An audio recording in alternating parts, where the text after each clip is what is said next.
What's good, YouTube? My name is Elevated Comics, and today is April 29th. It's New Comic Book Day!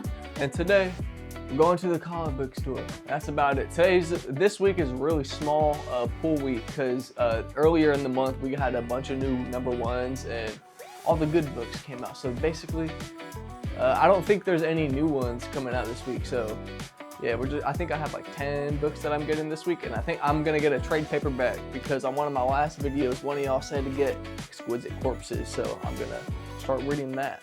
And yeah, so I'm gonna go through my books that I read last week because I only read a few few Marvel books. I didn't read any DC books, and I still have to read a lot of my Marvel books. So yeah, for the books that I read last week, I read Wolverine #19. Very fun. Actually, not really. The one before this was fun, but this one they paused them right before they fought, and then because the adamantium took control of them, so they couldn't like think for themselves. So this other force froze them. Hercules and Wolverine, the other force froze them and then calmed them down, and that was basically all it was just them basically talking to each other. Anyways, Fantastic Four this is backwards.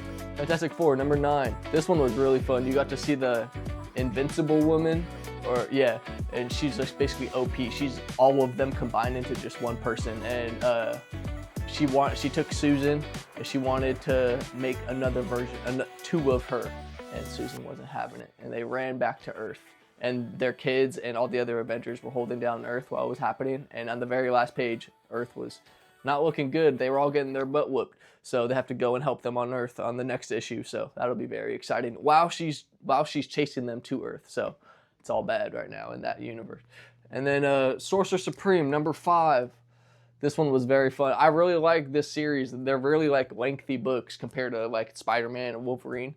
It feels like a lot more pages. I don't know why, but I really like that series right now.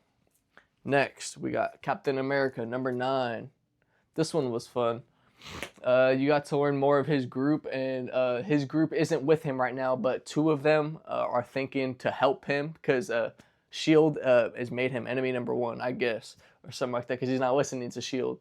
So two of them are low-key wanting to help them, and the other two are like, no, the mission is the mission, blah, blah, blah.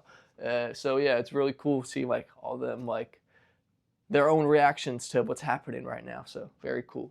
And then we got to see Wolverine, Weapons of Armageddon. This one's different than the other Wolverine series that's going on right now. This one is based on the Armageddon event that's going to happen in 3 months. So very exciting. So basically, the U.S. government and all governments around the world since he has happened, since they created Wolverine, have been trying to recreate another version of Wolverine. And this very last person that they recreated was the best thing that they've made since him, and he escaped. And Wolverine's trying to find him to make sure that they don't make any other more versions of him, and that he's okay because he knows what he's been through and all the trauma and stuff like that. So very cool issue. I really like where it's leading on to, but I don't understand how it's leading to Captain America. But nonetheless, Amazing Spider-Man's Spider Carnage. So in the last issue, Carnage jumped on a Spider-Man and they linked together, and it was Carnage and Spider-Man. And in this issue, Carnage swallowed him because you know how there's two of them inside of one person. So Carnage took over the body, and he was about to kill either Torment or MJ, one of the two. And then Spider-Man came back, and he was all hope core and stuff like that, and he was yeah, and basically took over Carnage. And then now Carnage they thought he was controlled, but he went down in a sewer and he connected to a cockroach, and then he connected to a rat. So right now he's Rat Carnage. So those were my books from last week, and now my top 3 from last week. We got Wolverine 18, the one before the Hercules one. This one they actually fought, and it was so cool to see. They destroyed the camp that he was been working so hard on the last 3 issues to protect and train all the kids at. Really, really upsetting. And then #2 from last week, we got Star Wars Echoes of the Galaxy. This one's is based off of the Disneyland park in Star Wars. It's about a prelude of what happened during the OG trilogy. And kind of what was Rey doing during that time too, because you see a little glimpse of Rey in there. It was really cool. You see Boba Fett and Luke Skywalker 1v1, fair 1v1, and Boba Fett's winning low-key. And then at the very end, he's about to kill him, and Luke's like, "Are you sure about that?" And the lightsaber's right behind him. So it was a draw. They both drew, and they said, "Live to see another day." And my very first issue from last week, my favorite one was Cyclops, issue number 3.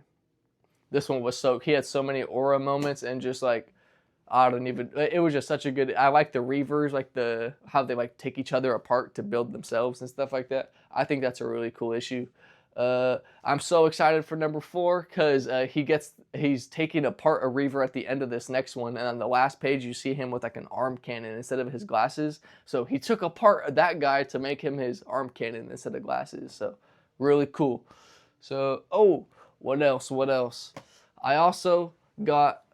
I went to Target the other day and I got this Batman because I got it because I needed Batman for a Lego, and I wasn't about to pay like $60 for freaking Batman. So I got him, and then I got this Lego set. Very peak, very peak. I only got it because I needed Anakin, but I need another spaceship because I lost the instructions to that, and I don't know how to put this piece back on it. So it's going to stay like that for a while, or maybe forever.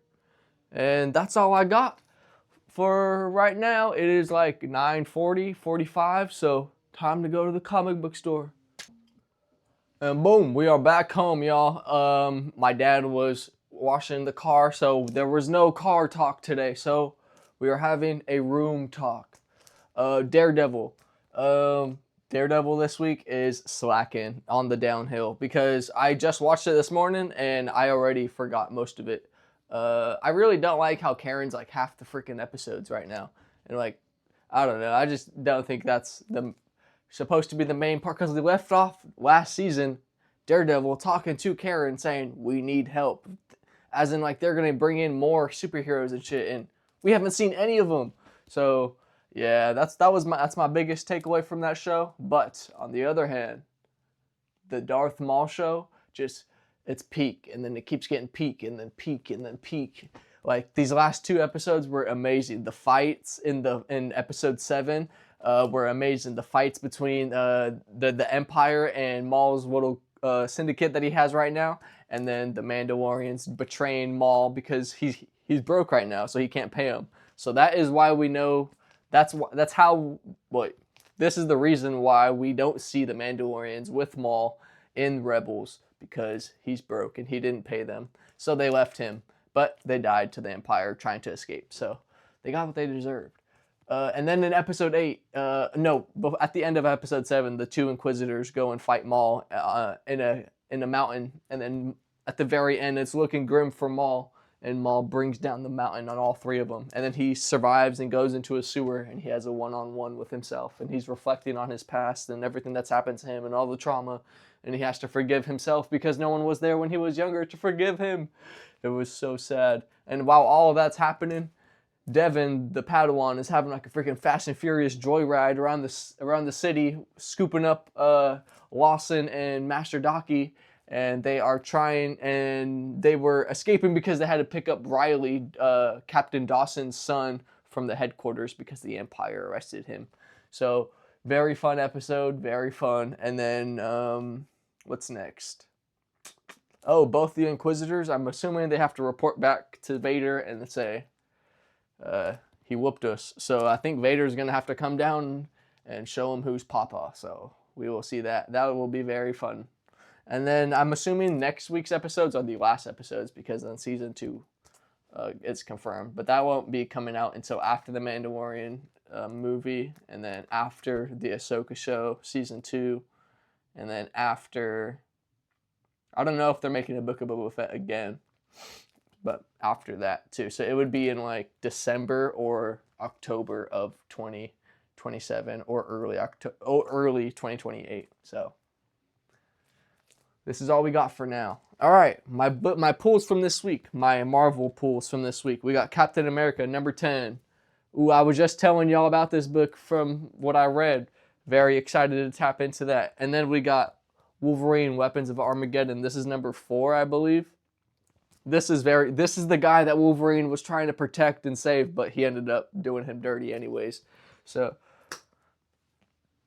This is Uncanny X-Men number 27, peak cover. I really like the Uncanny X-Men. It gets me a good variety of different X-Men that I've never been like seen before. I've watched X-Men 97, the TV show, but that was just like the main core group. So Wonder Man, 2 of 5. This is a 5-issue miniseries, upsetting, but Wonder Man, I don't remember the first one honestly, so report back with number 2. We got the Punisher number 3. I really do like this one. This one's really cool. He's trying to figure out who's messing with his head. Someone did something to his head, and the doctors, no one can figure out what's wrong with him. So he's trying to track down who did it to him. He keeps passing out and going back to that time to when it happened. And then the Ultimates 23. Holy, this is Thor, and I don't even know what that guy is, but it's the guy from Thor Ragnarok. And then my DC books from this week. We got it's a reprint, DC KO number 2. This is the only one I don't have, so now I can read it fully in order. GG. And then we got Swamp Thing number 88, kind of a reprint, but they're recontinuing the series. They stopped at 88 and now they're continuing after this one. So very fun. I think I could be wrong. I'm probably wrong. And then my last one, I was wrong. We have one new issue this week, and it is Zatanna number 1. Very excited. Everyone talks about her on TikTok, and I've never read any Zatanna issues, and I've never even seen her in TV shows, movies, nothing. So very excited to be tapped into that. Oh, look at my cat. I've been yapping this whole time and she's just sleeping. Anyways, all right. So I think that's going to be the end of today's episode, and this week there is no basketball. So I might be doing a YouTube video on Saturday or Sunday about building that Lego set, and then we'll just go through all my books that I read throughout the week. So thank y'all so much for watching. Please like and subscribe. It helps me a ton. Stay positive. Have an amazing Wednesday. Peace.